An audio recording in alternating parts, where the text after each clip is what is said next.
Assalamualaikum warahmatullahi taala wabarakatuh.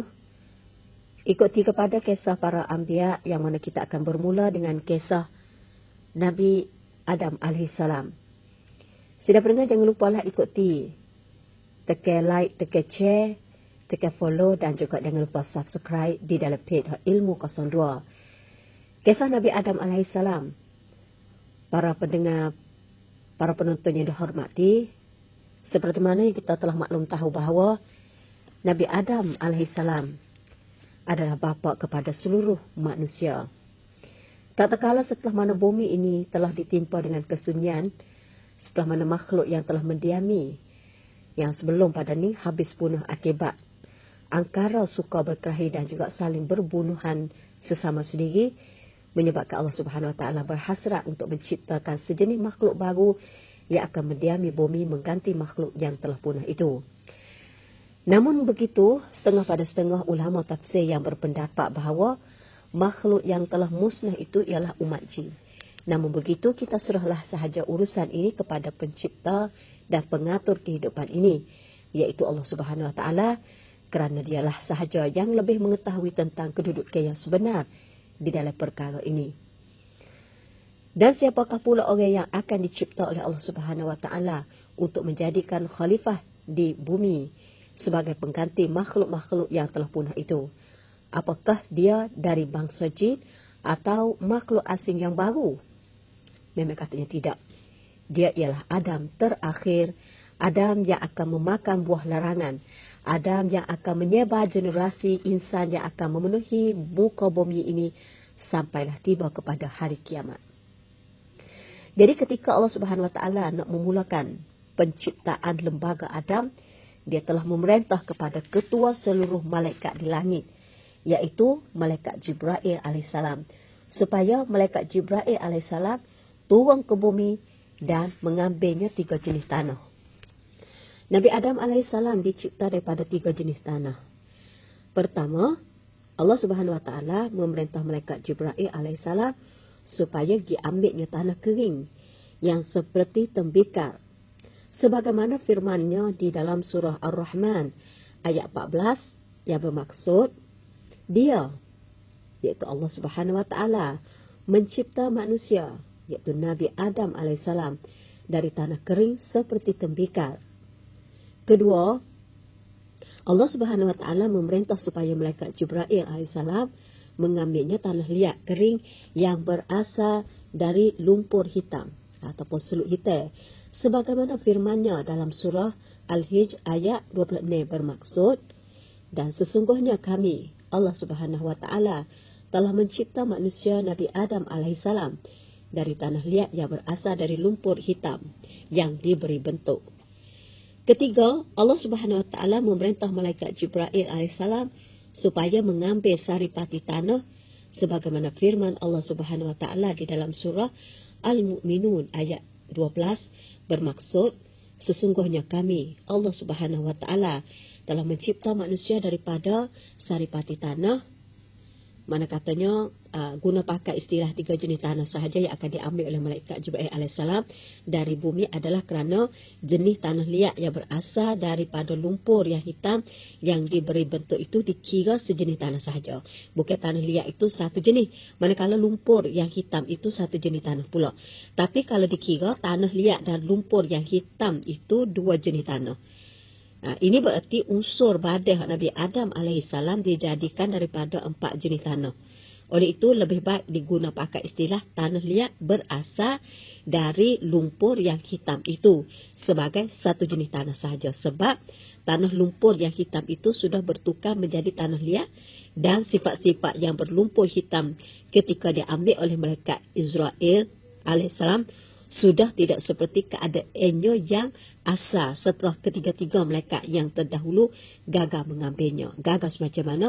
Mari kita dapat cerita bersama. Jadi keempat-empat malaikat menjalankan tugas masing-masing.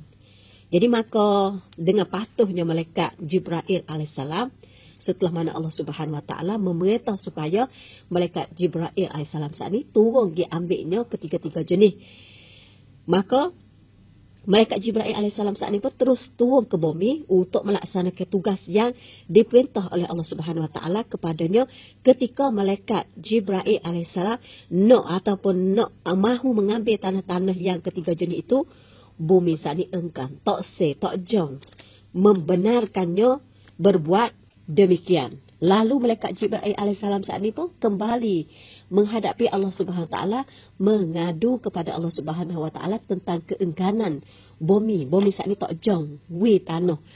Sebahagian tanahnya, sebahagian diri dia ataupun diri tanahnya kepadanya seperti yang diperintah oleh Allah Subhanahu Wa Taala.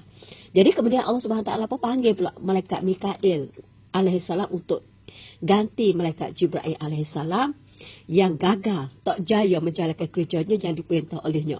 Turunlah malaikat Mikail saat ini, malaikat Mikail alaihissalam ke bumi untuk ambil ketiga-tiga jenis tanah. Tetapi tanah saat ini tak jong ataupun dijekah oleh bumi. Kemudian lepas pada tu malaikat Israfil alaihissalam pula diperintah oleh Allah Subhanahu Wa Taala. Tetapi malaikat Israfil alaihissalam saat ini juga gagal. Dan akhir sekali Allah Subhanahu Wa Taala memerintah kepada malaikat Israel alaihissalam supaya turun ke bumi mengambil segenggam tiap-tiap satu jenis tanah. Maka turunlah malaikat Israel alaihissalam saat ini ke bumi, lalu menghulurkan tangannya untuk mencekau ketiga jenis tanah saat ini. Tiba-tiba bumi saat ini menjergah seperti yang telah dilakukan terhadap ketiga-tiga malaikat sebelumnya itu. Tapi malaikat Israel alaihissalam bukan seperti ketiga-tiga malaikat yang terdahulu itu. Dia keras dan teguh memegang perintah Allah Subhanahu Wa Taala. Lalu dia ragu ketiga-tiga jenis tanah itu dan terus dibawa naik ke hadrat Allah Subhanahu Wa Taala. Dengan kejayaannya itu, Allah Subhanahu Wa Taala lalu memberi tugas kepadanya untuk mengambil nyawa setiap makhluk yang hidup, termasuklah manusia, dan dia digelar Malikil Maut yang bererti penguasa kematian. Lembaga Adam yang telah sempurna, kejadiannya berdiri dengan gagah di dalam syurga walaupun tanpa ruh di masa itu. Nah, sebelum pada itu, ketika itulah Allah Subhanahu Wa Taala mengeluarkan perintahnya kepada semua malaikat di langit supaya sujud kepada lembaga manusia pertama. Jadi apabila mendengar lepas pada tu Iblis saat ni, setelah mana itu adalah hal ini. Sebagaimana Al-Quran menceritakan kisah ini dalam surah Al-Baqarah yang ayat yang ke-34 bermaksud, dan ingatlah ketika kami Allah Subhanahu Wa Taala berfirman kepada para malaikat, sujudlah kamu semua kerana menghormati dan memuliakan kepada Nabi Adam. Maka sujudlah para malaikat semua kecuali Iblis. Ia enggan, dia tak ia menyombongkan diri, lalu termasuklah dia ke dalam golongan orang-orang yang kafir.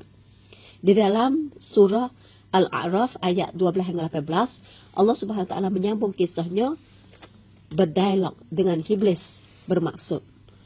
Allah Subhanahu Wa Taala berkata kepada Iblis, apakah yang menghalangmu untuk sujud kepada Nabi Adam alaihissalam ketika aku menyuruhmu bersujud dahulu? Iblis menjawab, aku lebih baik daripadanya, manusia Adam. Engkau cipta aku daripada api, sedangkan dia Adam engkau ciptakannya daripada tanah. Ayat 12. Mendengar jawapan Iblis itu, murkalah Allah Subhanahu Wa Taala, marah Allah Subhanahu Wa Taala terhadap makhluknya yang amat bangsa itu, iaitu Iblis laknatullah.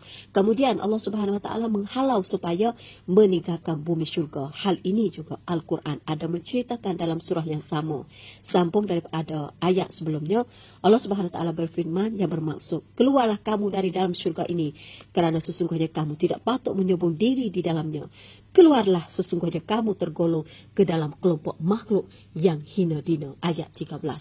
Nah, sebelum melangkah keluar daripada bumi syurga, Iblis saat ini telah memohon kepada Allah Subhanahu Wa Taala supaya memberi kepadanya umur yang panjang, supaya dia dapat hidup hinggalah ke hari kiamat untuk membalas dendamnya terhadap Nabi Adam alaihissalam. Oleh itu, kisah ini sifat yang sombong Iblis laknatullah. Seterusnya, Iblis ini keluar daripada syurga, dan macam mana pula kah katanya kelakuan Iblis terhadap Nabi Adam. Dan setelah mana Allah Subhanahu Wa Taala menciptakan lembaga Adam saat ini, bilakah masa yang Allah Subhanahu Wa Taala membubuhkan ruh ke dalam jasad Nabi Adam alaihissalam? Kita akan bersambung kisah ini pada masa yang seterusnya pula, kepada episod yang seterusnya. Terima kasih kepada pendengar penonton semua. Jangan lupa ikuti di dalam page Ilmu 02. Jangan lupa tekan like, tekan share, follow dan juga subscribe. InsyaAllah episod yang seterusnya tentang kisah Nabi Adam lagi. Pada hari ini, Assalamualaikum warahmatullahi wabarakatuh.